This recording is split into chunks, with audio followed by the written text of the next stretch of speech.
I don't know why we didn't figure it out before. In 1975, Jackie Watts, how many of you remember Jackie? Jackie called together a group of people to her living room, and she founded the Historical Society. I was one of those people. I was 20-something. All the rest of the people were really old. They were Like us? 50, 60, I mean, 1 foot in the grave. And that was the beginning of the Historical Society. Well, I was so busy having babies, I never went back for about 15 years and then got involved much later. But Jackie was the one who started this. She wrote those wonderful books that they're scrapbook histories. So that's sort of our, we've been thinking about that today, and now here we are. So we're glad you came. We always appreciate donations, believe it or not. As I always knew, owning a building is not always the best thing for a small, poor organization. So we raised a lot of money to fix this building. I think most of you are aware of all that got done, but now we have to maintain it. And so anyway, we appreciate any help. And all right. Well, hi everybody. Hi. Nice to meet you all. Thank you for coming out on this really weird weather day. I didn't think in an hour from now that anybody was going to show up at all. Hey, I see you. I'm Kay Stevens. Actually live in Lincolnville, and so what we're about to start off with is the film trailer of the book.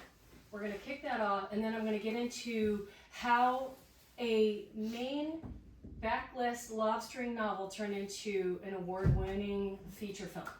So we're going to go into that a little bit, and then we can do some Q&A after that, but it's going to be real informal. The way I talk to audiences is very informal, so you can shout out any questions you want, whatever. This is a community thing. So I think what we're going to do is kick it off with the trailer. As soon as Kim figures that part. It works out. Oh, you gotta go back a little bit. Yeah. That's okay. It's okay. And as always, I'm always prepared for technological failures, because that is how I live my life. So we're gonna just, scoot through this how we figure it out, I'm just gonna reboot. Just gonna reboot. That's cool. So,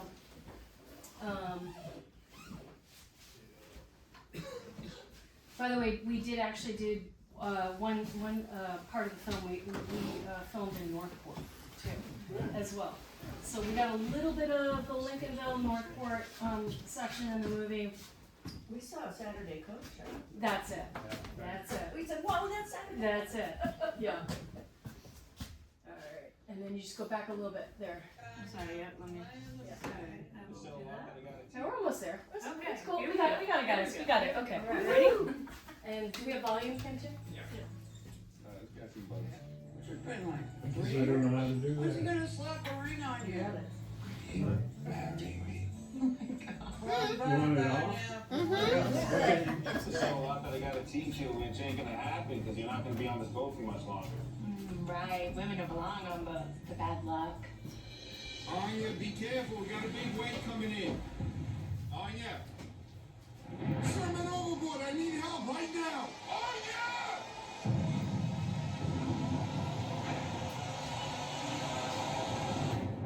Her brain was without oxygen for an extended period of time. Is it gonna be normal? This isn't going to happen overnight. It's been years, Carolyn. Used to be so much more fun. Occupation? I'm a lobsterman. I'm happy. She is happy. So what, you just up here to have a good time then? Of course. Girlfriend? It's a bit too complicated to get into that right now. Some said two ways to go about it. You can confront the guy, or you can take some time off. Just that 70 trench cut. Say no action, we're getting worked over hot. I didn't cut too lot. If you knew what my life was really like, you wouldn't think this is worth sticking around for. What, that you're worn out from trying to take care of everybody by yourself? Yeah, that's a shocker. I know what I remember. I haven't been able to sleep right in the past 3 years because I've been worrying about how many years. Go away! I gotta get out of this town. Sharks. And if you don't fight back the first time they bump you, they're gonna come back at you hard. I'm the one who stays on you.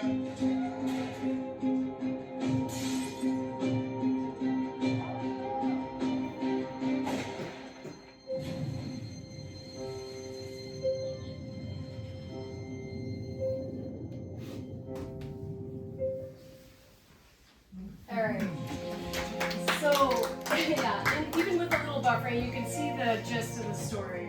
We'll get into it. Oh, by the way, you are my guinea pig audience. This is the first time I've done this presentation, so I will find out by the end of tonight what works and doesn't work, and I want your feedback on that. So here it is. This is the Ghost Trap. You could see the book. The book was written in literally 2002.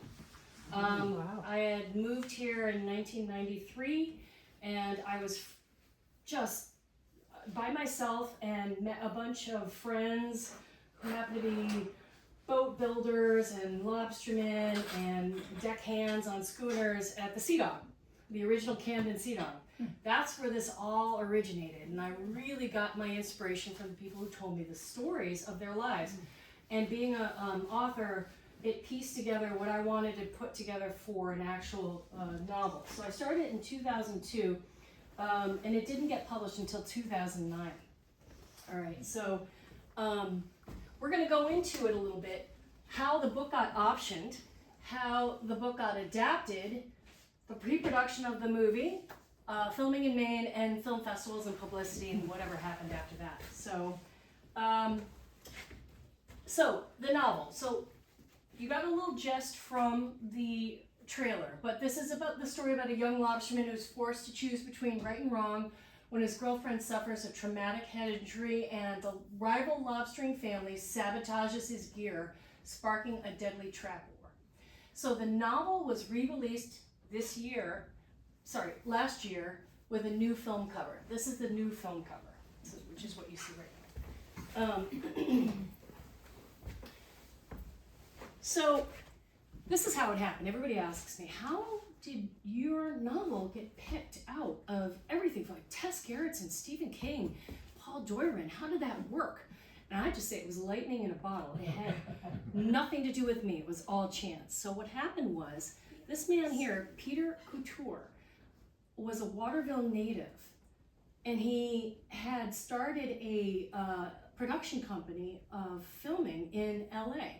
And he came to Lincolnville, Maine for a vacation. He was going to take the ferry out to Islesboro, and he picked up the book at Beyond the Sea. Remember, everybody remembers Beyond the Sea? And it was 2 weeks before Beyond the Sea closed. So you talk about, And he picked up 5 books, and they were all Maine novelists. And he picked up The Ghost Trap because he likes horror stories, and he thought The Ghost Trap was about ghosts, which it's not. The Ghost Trap is a term relating to a lobster trap that's cut off at the surface and then falls to the bottom of the ocean and is abandoned. So it's a literary term that I took a little too seriously back then, because then Ghostbusters took on Ghost Trap, and then I've hated the internet ever since. So anyway, he found the book and he contacted me and he said, this is the first book we want to make into a movie.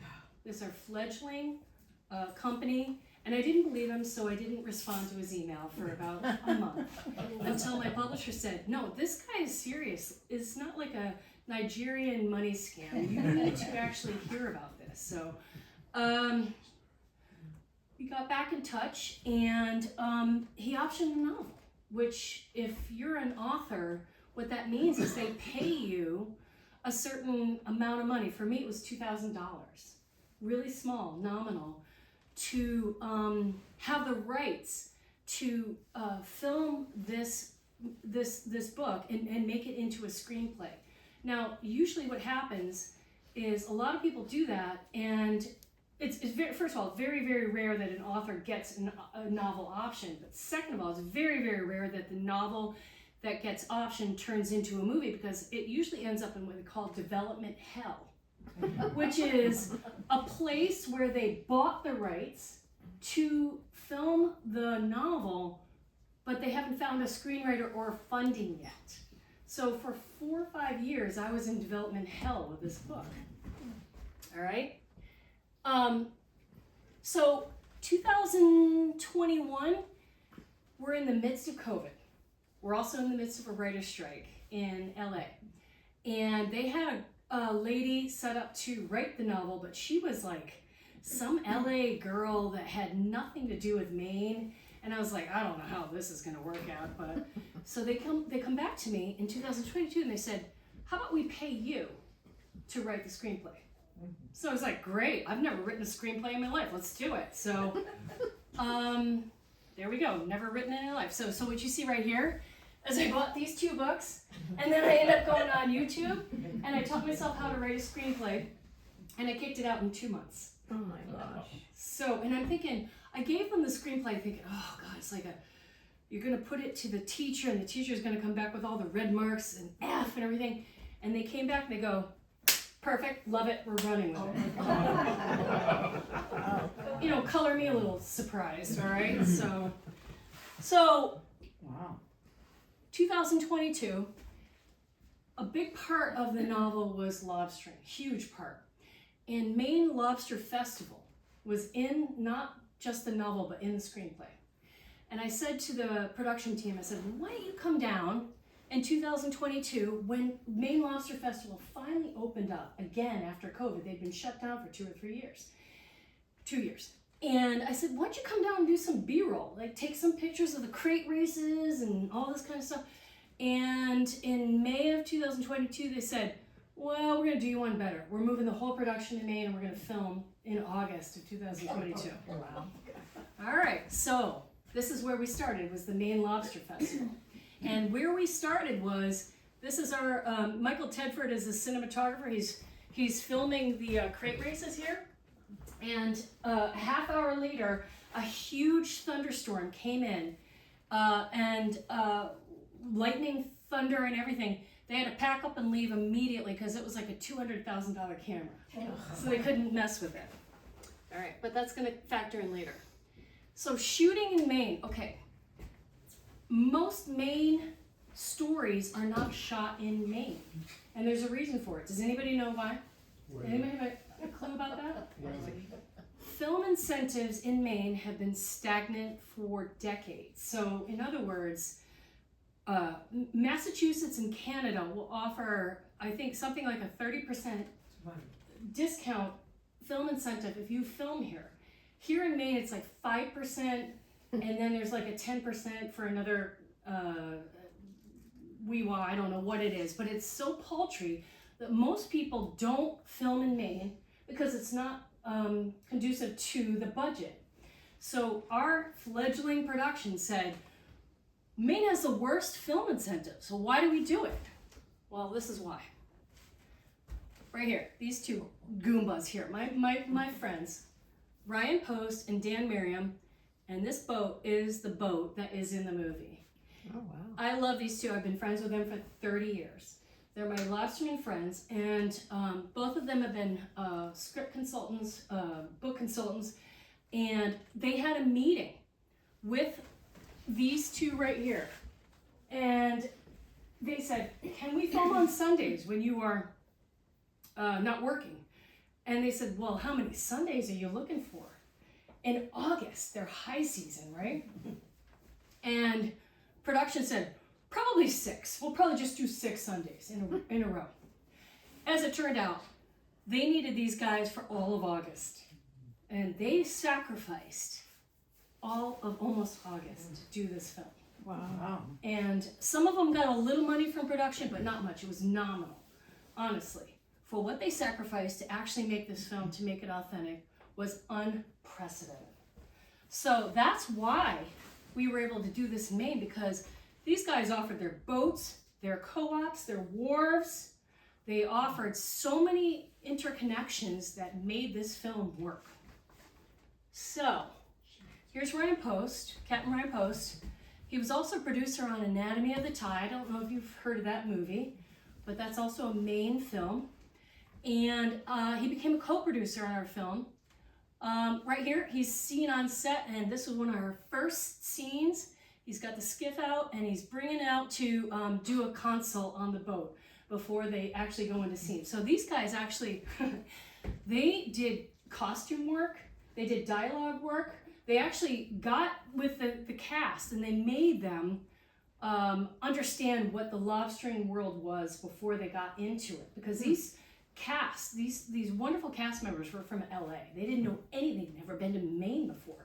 How are you going to portray a Maine lobsterman without knowing it? So Ryan and Dan made them go into lobster camp. This is Ryan's wife, Sherry Savage.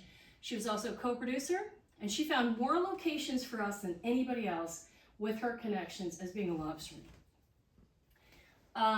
Dan Merriam, one of my best friends, pivotal to the film. His boat and Terry's was Jamie's boat in the film, which you saw in the trailer. And here he is teaching Zach, our lead man, how to take bait and move it on the boat. So I was an informal photographer on set for almost the entire shoot. So I got to see all these little scenes. This is where you get these pictures from.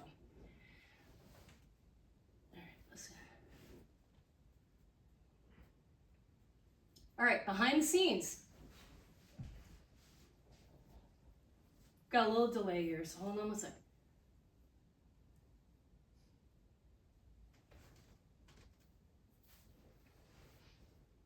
I got a little buffering delay here.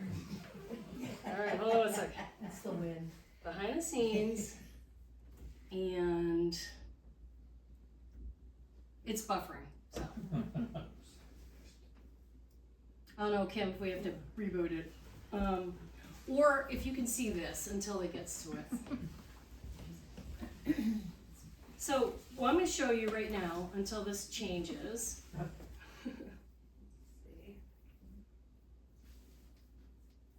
Is Zach Steiner and Greer Grammer were the two leads of this film. Zach Steiner came from a background of Hollywood, and literally he was just a male model for a long time. And when he auditioned for this film, he did a lot of character work where he read the book first, and he did a lot of vocal work around Jamie, and he sent us all kinds of tapes where he was talking about Jamie and Anya. Greer Grammer, when she comes up, remember Cheers, Kelsey Grammer? Mm-hmm. Yeah, that's his daughter. Oh gosh. Yeah. And there she is. And she came into production 2 weeks before we started filming, because you know why? We had maybe 4 actresses that we had chosen who were scared to death of this role, because it was a role that was playing able-bodied to a person who was head injured back to able-bodied. And in Hollywood at the time, during this last 4 or 5 years, there's been a big backlash on actors who aren't the actual character to play the character, right? So, in other words, anybody who plays a character who hasn't had that lived experience gets backlash from the press and from fans and stuff. So Greer came into this sight unseen, read the book, fell in love with it, read the screenplay, fell in love with it. And she took on this role and she's scared to death. So I'm gonna tell you what, she did an absolutely fabulous job. The other people who added to the cast were Stephen Ogg from The Walking Dead, Taylor Takahashi, who was Jamie's sidekick. He's been in a number of independent films. And then we got Sarah Clark and Xander Berkeley from Maine.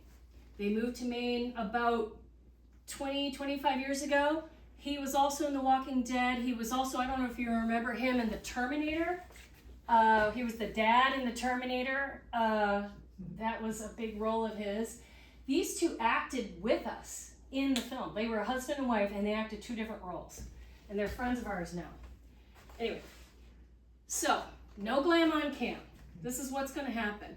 The lobsterman in my world said, I'm not going to allow a film to be made if these people don't know how to haul traps. And if they make us look like, if they make us look stupid, stupid, we're not doing it. So these guys actually had to go through lobster camp for a week. My lobsterman friends made them go through a whole week of hauling, baiting traps, banding lobsters until they were good at it. Zach took it to it right away. This is a picture in real life of Zach and Greer after doing hauling, and had some twisted teas. They got hooked on twisted teas, by the way. Yeah, that was something that didn't serve Zach very well in the midst of production when we went and got some twisted teas. He was like, oh my God, too much sugar, hangover. But they absolutely fell in love with the lobstermen, and the lobstermen fell in love with them. We're friends to this day. They've been back to Maine 3 or 4 times and hanging out with us. They also had to learn about trap wars. They didn't really know what trap wars were about. And you know, who was going to tell them was not just my book, which took a lot of research, and I took from that from the Lobster Gangs of Maine, from James Atchison, in terms of the hierarchy, but also from my lobsterman friends myself. And they had to learn how the territories worked. They had to learn where the restraint was and where you get tough. There was a lot of nuance that my lobstermen taught the cast while they were learning how to act in this movie. We had several real lobstermen act in the movie. So this is our buddy here, we call Stumpy. He acted in the movie as Taylor was supposed to be the lobsterman in this movie, but he didn't quite get the navigation of the boat down really well, like not as well as Zach. So they put Stumpy in to actually be his stern man. Stumpy was his own boat, but he was the stern man on his own boat, and he shows up in the movie. So we had a number of lobstermen in the movie. We had Xander and Sarah, as I said. Xander plays the flashback of the grandpa, who is Jamie's grandfather, and Sarah plays his mother. This scene here is in Warren, and this boat house right here, we also have some scenes in it. And I remember this day very clearly because they had the lobster pot going, and it was super windy, and all the traps here and everything like that. But it was you could see right here coming up, the keg is right there, the gig is right there. This is where we filmed. So we had a lot of local places that we filmed that we had the permission from just homeowners to do, which was wonderful. Oh, we're doing another. Here we go, costumes. Everything had to look authentic. So our costume designer, who came from LA, she actually had to borrow clothes from lobstermen. And that Moody's hat that Zach wears almost in the entire film comes from a lobsterman. The rest of it, she had to get at Goodwill. Everything had to be tagged. So what you see here, this is a Samoset. So we filmed a lot at the Samoset, and we actually had one room dedicated to just costume on the day that we were filming. And all these costumes, you could see it looks like something out of Goodwill. There was one point where they wanted to put a Boston sweatshirt on Anya. And I came in and I sat down and I said, wait. In this scene, you're gonna put a Boston sweatshirt on Anya before she's in the scene? And the costume designer goes, yeah, isn't she from Boston in the novel? I said, okay, yeah, but wait. Like, there's a rivalry between Maine and Massachusetts. I'm going to ask you to not put that Boston sweatshirt on her and put something else on her. And they were so cool with this production that they allowed me to actually chime in on things like this. So she didn't show up in that Boston sweatshirt in the scene. So. What do we got here? Oh. Come on. Gives me a second here.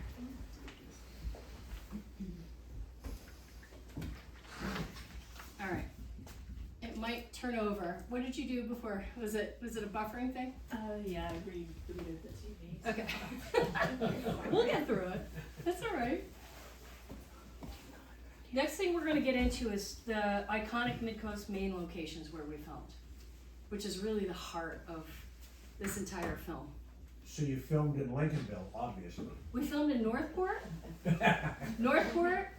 Owl's Head, Spruce Head, Rockland, Big Time, Warren, and Union. And Lincolnville. Not in Lincolnville. Not Lincolnville. Very close though.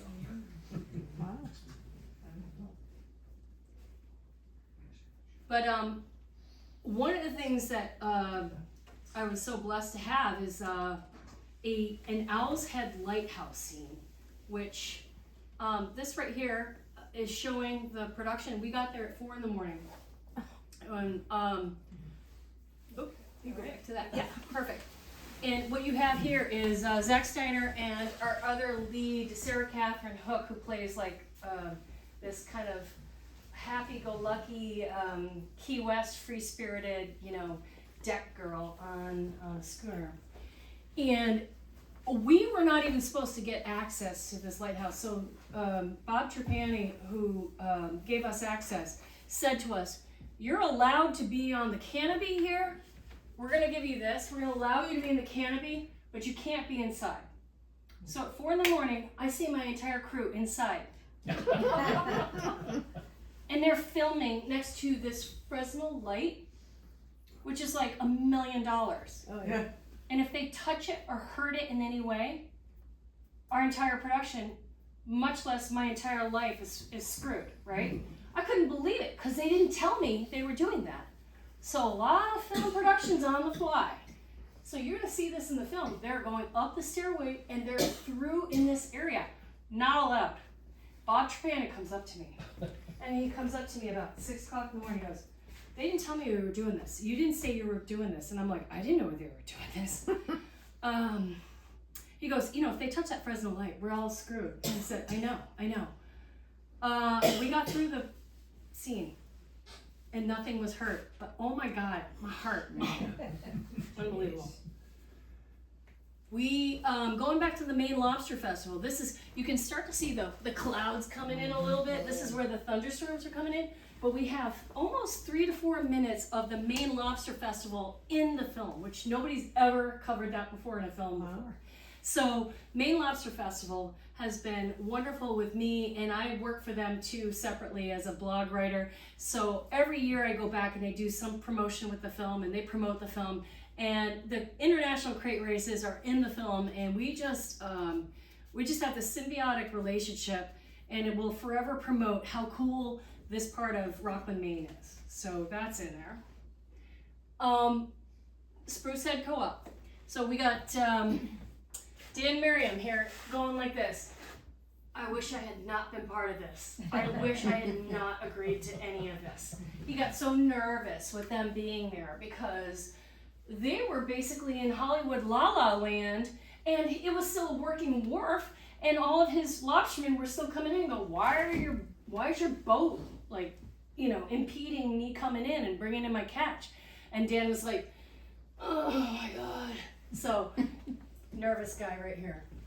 But that's part of, not everything of filming is great. There's a lot of stuff you don't know behind the scenes. It's like, I need 14 Rolaids and a bottle of vodka right now. Oh yeah, so here's one day we're filming and the Marine Patrol comes out because they think that there's going to be a war or something, because we had 3 or 4 boats out there, so they thought there was a conflict. So yeah, they came out to see what the trouble was. I was on a boat being like, "Here we go." They explained it away. That's pretty funny. All right, here we go.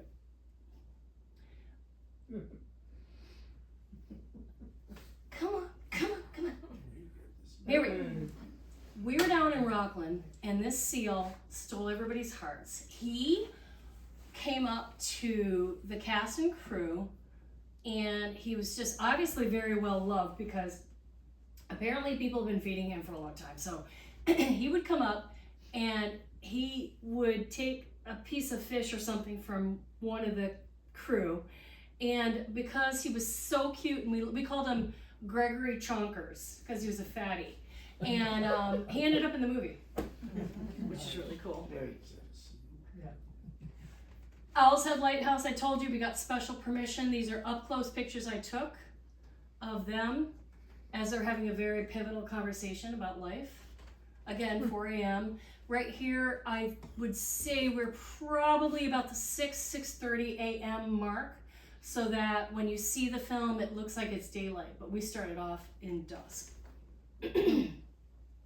Sarah Catherine Hook and Zach over at Owl's Head State Park in between shots. They were also having a pretty intense conversation on the rocky beach, and I was taking their picture. Rockland Harbor Landing, showing the camera there and showing the fact that there's about to be a fight that's going on between some of the characters with another group of fishermen characters. Is brewing up to be a fight. Samoset. So a lot of our cast were set up in the Samoset for almost all of August. Man, did that put a dent in the budget. I don't think they ever knew how much that was going to cost. But anyway, right here is our director, James Conlarian, talking with Greer Grammer about how she's about to approach a very intense, sad scene. And so you'll see a lot of, you'll see a bunch of things nearby the Samoset and on the Samoset property in the film. Also, the breakwater, couldn't do that without it. Picture of the cameraman, the boom guy, holding that. And ends up being a flashback scene at the end. We were at a boathouse at J&J Lobster. Apparently our cast really, our crew really figured out that they loved Moxie, so they had that every day. And that's our cameraman. He was amazing. I loved him. All right, so Northport, all right? Saturday Cove, we talk about it. Saturday Cove, Northport. What's amazing is there's a scene right here in the two of these guys talking. And you only see them really from behind. But what you don't see from this film, and you can see like a bag over here, we had a huge storm come in and then a huge rainbow afterwards. And they didn't quite capture that for the film, but they got this really smeary, beautiful summertime sunset view for this scene. And like I couldn't even have painted it any better than the way they had it happen. All right, so we ran out of money in August. I think the Samoset had something to do with it.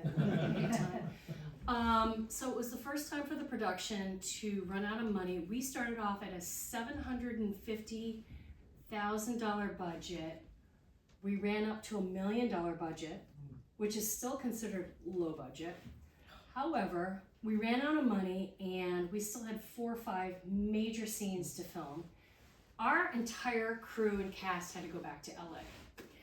So all of the location scouting I did for them, i.e. the Harpoon was supposed to be the bar. The Port Clyde general store was supposed to be the general store. All these places I had permission, I had set up, we couldn't film. So we had to film back in LA. So what they did was, they substituted a dive bar for the Harpoon. They substituted a small boat for the Appledore, which I also tried to get permission for. And they substituted a couple of store scenes, but they all looked pretty good. They kind of worked, so you can't really tell, but if you watch the movie, you're like, yeah, that's something Maine. All right. Post-production. So typically with a independent feature film, it could take anywhere from 1 to 3 years to finish the film, depending on how much money you have left over. I mean, we're talking about editing, professional editing, the composition from a professional composer, all kinds of things. Now, my lobsterman and me were part of everything from the beginning to the end. We were part of the final edit. We did notes on every single part of this movie, down to the music, including I chose the final song in this movie. And when we finally got it ready to go, this was spring of 2024, and we had submitted to all these film festivals, and our first film festival was the North Carolina River Run Film Festival. And Freestyle Digital Media picked us up for national distribution, which is also kismet. Like, not everything happens that way. So it's amazing. That's us at the premiere. And What was the last song? the last song is called Song to the Siren, a 1980s song that haunted me in my teenage years. And when you hear it, it's the last minute and a half of the movie. We were only allotted a minute and a half of the movie, of the song, but we had to pay a lot for it. But when you hear it, it just hits your heart like a hammer. So of 6 film festivals we went across country with. We were all in New England and LA. We went to 6 film festivals and won 3 Best Feature awards from Vermont, LA's Valley Film Festival, and Vacation Land, Biddeford, Maine's Best of the Fest. We were also the centerpiece film of the Maine International Film Festival. Wow. So that ended up being fantastic. Let me tell you, so I bought a lot of dresses for this, and I'm so glad I did. I was also glad I was able to eat after this, because I spent like 4 months not eating just to fit into these dresses. Literally glad about that. Okay. We just got a 5-star review in Down East Magazine, and we've had a lot of wonderful reviews. So that happened just in February. And so basically now the movie is on streaming. These are all the places, so Apple and Xbox, DirecTV, YouTube, all that kind of stuff. Google Play. Where it's going to go from here, from what I understand, is we are this close to snagging an international distribution deal. So it'll be internationally available with subtitles.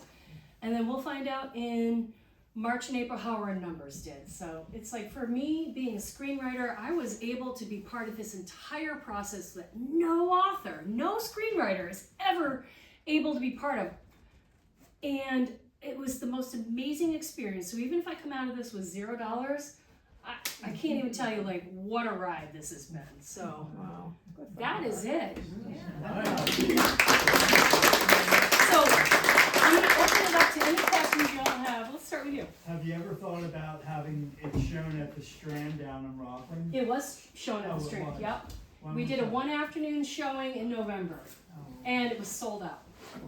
Are you going to do it again? The Strand has promised us that they will do another screening of it during the summer, but we haven't heard back from them yet on that. Okay. But we did a theatrical run in Maine and New England all of November. So we, Colonial Theater had us, Strand, Waterville, a couple places in New Hampshire, Portland, all that kind of stuff. Wow. So, yeah, and then it went to streaming. So, pardon me, my voice is still froggy from being sick like a month ago, so I'm just gonna clear my throat. Keep going. Anybody else have a question? Yeah. So explain incentives again. So film incentives. What are they? So the state government will give back a film production a certain percentage of the money that they spend on a production in any state as a thank you or as a incentive to film there. Maine has consistently, in the last 20 years, I don't know what it is with Augusta, shot down every bill to do a competitive incentive that is comparable to Massachusetts or Canada, which is around 20 or 30%. Wow. I don't know why they keep doing it, but what I've heard is they don't want Maine to become Hollywood. So that's why we took the risk to film here.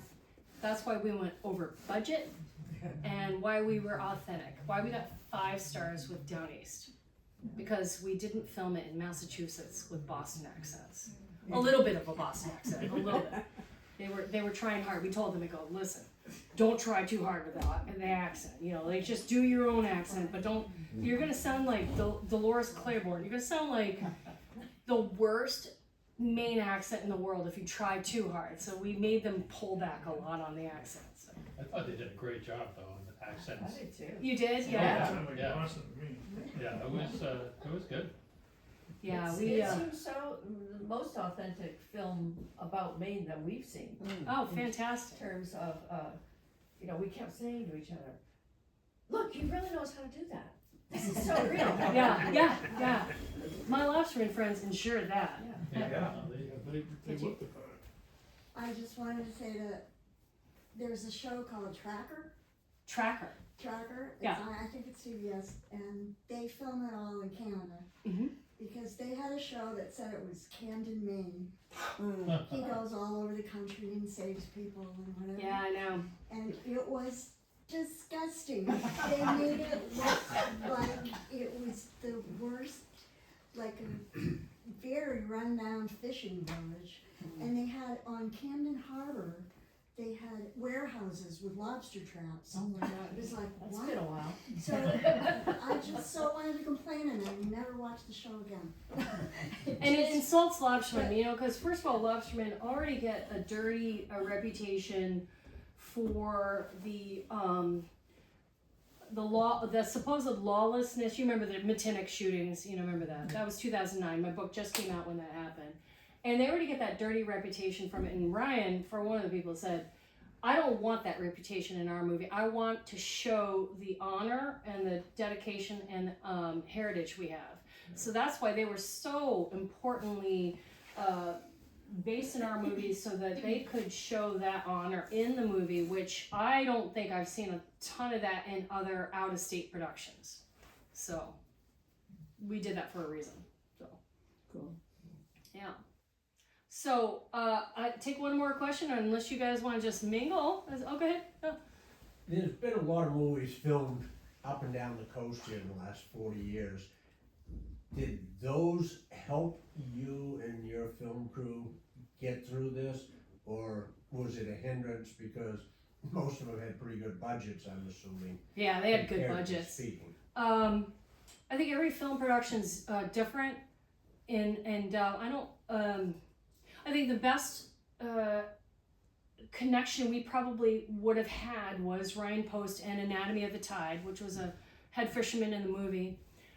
But every production is different, and they have different connections all around. And honestly, my connections with my friends were the reason the movie was made. However, you know, I have watched other movies made in Maine, and I think the state of Maine has got this mystique, this romanticism to it anyway, that Maine as a third character in the movie is something that draws people no matter what. So you see these sweeping drone shots of the harbor with all the lobster boats. It just, for people who don't live here, it just brings up this like majestic feeling in them. And I would love to see more movies made in Maine. We have an unbelievable setting and place, a sense of place that should be utilized more. And I'm actively part of trying to get more film incentives raised in the state too. So, yeah. Yeah. Have you traveled at all for any book signings in different locations? Yeah. I did all in New England, but you got to remember. So this book came out in 2009. Yeah, more than 15 years ago. So Ryan and I, my lobsterman friend and I, we traveled all around Maine in 2009 and 2010 promoting the book. But you have to realize I was working full time, so it was like part-time, book signings and stuff like that. I don't have the budget that a Tess Gerritsen or a Stephen King does, where they fund the book tour. Like everything was on my dime, and I did that this whole entire film tour. I went around to different states. It was all on my dime. I'm telling you what, the IRS is going to get a lot of hotels billed to them anyway. So it's when you're an independent small potatoes author like myself. I'm not bestseller. The book was backlist. It was backlist for about 10-15 years. The fact that it got picked up and made into a movie is unprecedented. Yeah. And so I did all of it by myself. I didn't even have an agent. I just did all of it by myself. So, something to be said about just keep plugging forward and do your own thing, So, yeah. Are you going to do a sequel? So I got a new book coming out. This one, you might like it. It's set in 1927. It's called By the Dark of the Moon. and it's about a lobsterman turned rum runner. Because if you all know, and you're in part of a historical society, you know this, Maine was the first state in 1851 to enact prohibition, some 70 years before the rest of the United States. So lobstermen were, in effect, probably the United States' first rum runners. And so I did a lot of research around that. I've just contacted the Coast Guard today to vet some stuff. But it's based on that, and the book is slated to come out in November of this year with Maine Authors Publishing. So, I mean, you'll see my name again somewhere. Anyway, if you want to get up and enjoy and coffee and or whatever you have, iced tea and cookies, and I'll be around to chit chat if you want. Thank you. And thank you for coming out here.